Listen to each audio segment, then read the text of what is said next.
Monsieur le Président, chers collègues, ce dossier n'est pas, à vraiment dire, un document pour nous expliquer ce que sera l'ARB, mais pour nous expliquer comment on va arriver à l'ARB dans les 18 mois. On nous dit que la région, l'AFB, c'est-à-dire l'Agence française pour la biodiversité, veut mettre en place les arbres en s'associant avec les départements. On nous rappelle que les régions et l'État travaillent déjà depuis de nombreuses années en partenariat et qu'ils ont élaboré ensemble le SRCE, c'est-à-dire le schéma régional de cohérence écologique, et pilotent l'ORB, Observatoire de la biodiversité, et le SIMP, Système d'information sur la nature et les paysages. Mais tout ceci est fort touffu et l'acte de naissance sera pour le moins complexe.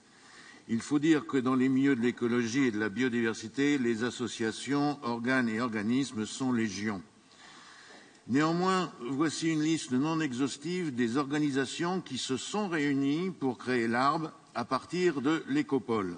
Alors il y a eu l'État, la région, l'écopole bien sûr, l'Agence française de la biodiversité, les deux agences de l'eau Loire-Bretagne et Seine-Normandie, l'Office national des forêts et l'Office national de la chasse et de la faune sauvage, les associations membres de l'écopole, les 6 départements, la ville d'Orléans, la Chambre régionale d'agriculture et les fédérations de chasse et de pêche.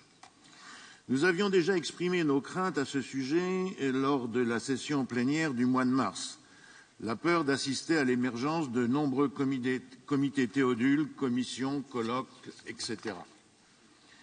Et c'est ce qui s'est passé et c'est ce qui va continuer de se passer puisqu'en fin de rapport, vous demandez la coquette somme de 192 500 € pour couvrir, je vous cite, des frais supplémentaires d'animation pour 18 mois, à la fin desquels, on l'espère, la montagne aura accouché de la souris. En mars 2018, nous avions émis un souhait ou un espoir. Nous vous demandions si l'ARB serait un organisme avec du pouvoir, je veux dire pouvoir décisionnaire, dont notamment celui de distribuer les subventions.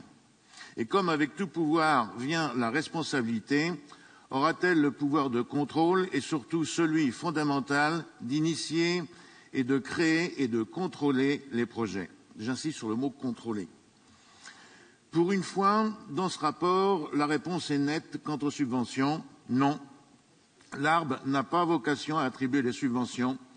Chaque partenaire interviendra avec ses dispositifs pour le financement des projets sur le territoire. On peut donc deviner que ce sont les fameux partenaires, et ce seront des partenaires multiples, qui se chargeront de l'initiation des projets sans que des contrôles ne viennent les coordonner ou juger de leur pertinence. En fait, l'ARB aura un rôle bien modeste et sous une forme revisitée. Nous nous retrouvons au statu quo ante, mais sous des habits neufs. Nous avions espoir que se constituerait une espèce de guichet unique où tout ce qui concerne la biodiversité serait concentré et qui surtout aurait un pouvoir décisionnaire. Mais en fait, chaque organisme qui constituait la future ex-écopole gardera son précaré et défendra avec acharnement ses prérogatives. On ne voit pas tellement où sera la simplification et tout ceci ne présage pas la fin des doublons, les luttes entre associations plus ou moins concurrentes et, disons-le franchement, un certain gâchis d'argent alors que nous sommes arrivés à une période de vache maigre, pour ne pas dire squelettique. L'ARB, tel qu'il se dessine, ressemblera vraiment à un arbre. Il y aura un réseau touffu de racines qui partiront dans tous les sens et alimenteront un tronc commun, il va sans dire, puis qui repartira en un foisonnement de branches, grosses branches d'abord, puis petites, toutes portant des bourgeons.